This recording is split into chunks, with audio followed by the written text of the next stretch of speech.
death is something that in this meat sack you can't escape.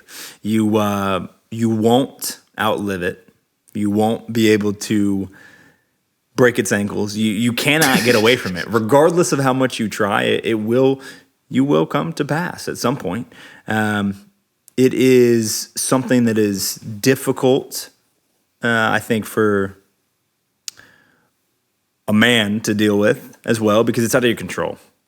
It's something for me that when I was younger rocked my sense of direction, my destiny, my capability to control where I'm at. A little backstory for those of you that don't know, and kind of in part why we decided to go down this path. My father died of stage 3B colon cancer that metastasized into lymph nodes. It then spread throughout his body, and the actual cause of death was organ failure. At the end of the day, cancer technically doesn't kill you, but it was an experience for, I guess I was 12. I was almost, so when he passed, it was like about 2 months before I was 17. So I was 16, and he battled for about 3.5 years. And a little bit of more backstory there. Father was a Marine, 25 years, was running 10 to 15 miles a day, crazy fitness. And out of nowhere, one day I get a call when I'm playing church basketball. We used to run that league. I got a call from when I showed up there that he had something go on when he was walking up the stairs. And out of nowhere, he was now, the doc called at the hospital and said, "Hey, you need to come to the emergency room right now. We've got to do an emergency procedure." And that started the 3.5-year stint with cancer. And from there, the last couple days of his life, it didn't feel real. It was not my body or my mind trying to push it away and trying to deny it. It was me intentionally trying to pretend like it wasn't happening. I was on a leadership development weekend the week before he went into a coma for Friday, Saturday, Sunday, and I was looking at going to the military, so I was up in North Georgia. And when I came back on that Sunday night, he had a sit down and had a talk with us and went over. My dad had a ton of faith. He was a very strong believer in Christianity, and that he was gonna transition to heaven, and his purpose on earth was fulfilled, and that he was being called home by the Lord from his own words. And it was interesting on that Sunday. It was probably the start of bold-faced denial for me, because about 45 minutes after we had a conversation and he hugged us and kissed everybody's cheek, he fell into a coma. And for the next 72 hours, he sounded like a broken air conditioning machine, making all kinds of noise all over the place. And it wasn't until Wednesday, not very much long after that, he too, in a hospice bed in our living room, said that he wouldn't go to the hospital, that if he was gonna be taken, it would be in the comfort of his own home. And it was a surreal experience. I was the last person to touch his arm, and it changed me. But from there, I went into the bold-faced denial phase of, no, this is not real. This has got to be a dream. This is not something that happens. But I put on a face that, no, I knew that this was just meant for me, and this is my future, and I'm just going to continue to live. And my dad would want me to do da da da da da da da. But frankly, after he passed, I started drinking heavily.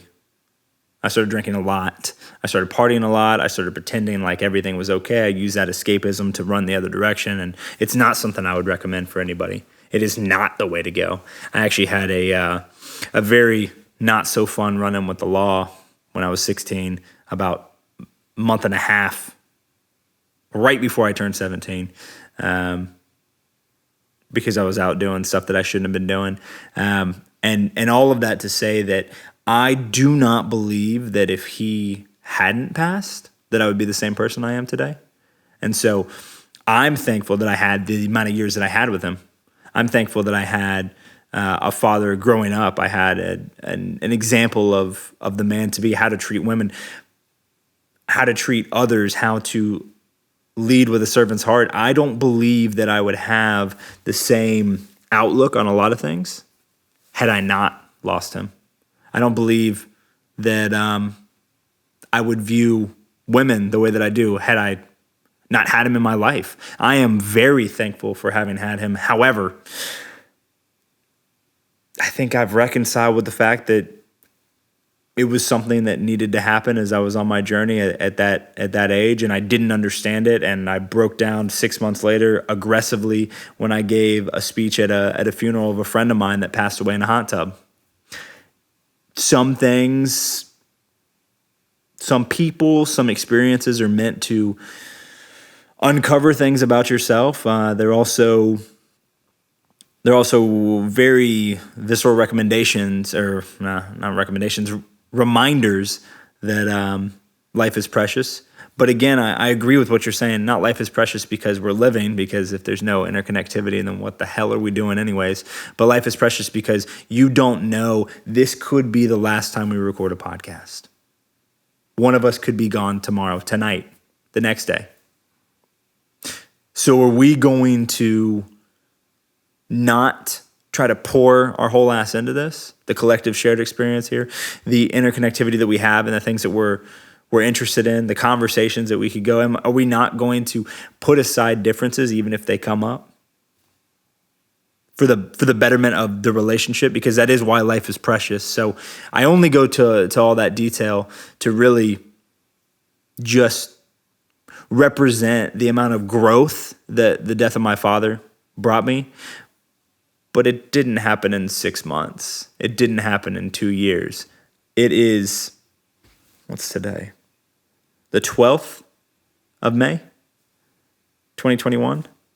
It happened when I was 16. I'm 26. It took 10 years to get here, to be able to look back on the experience and understand that, hey, I don't know all the reasons, but I have been shown a few why it happened the way it happened. And actually, I believe that without that, how would I be able to give advice, to be a support, to be there for other individuals that go through this later? So I know that's a lot and it's kind of all over the place, but it is. Death is something you just won't escape. I know we love to think we can. We won't. Not in this plane. No chance.